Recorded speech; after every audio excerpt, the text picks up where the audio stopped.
I'm Brittany with WTI, and my kitchen faucet needed a serious updating. And we took this drab sink and switched it out for this beautiful Deseegoal kitchen faucet. So many wonderful features. You have the waterfall, the typical spout, and the power spray. I just loved this. It was very simple to put together. When you follow the instructions, you just make sure you connect it on the bottom to make sure it's nice and tight, and the ball at the end to help it to pull back.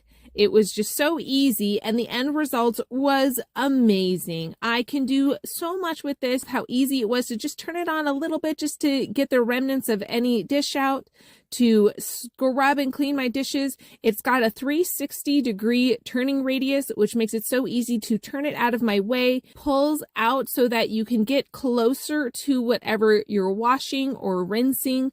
It just makes things so convenient.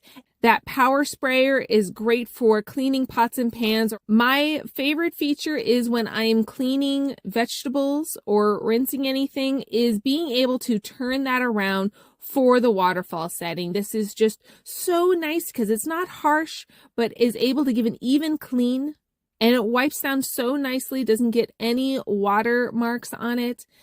This truly makes me feel like I switched out my old faucet for a supermodel. It is beautiful. I love walking into my kitchen seeing this. I love the look, the power, and all of the features of this faucet, and I definitely recommend it. But that's just my point of view.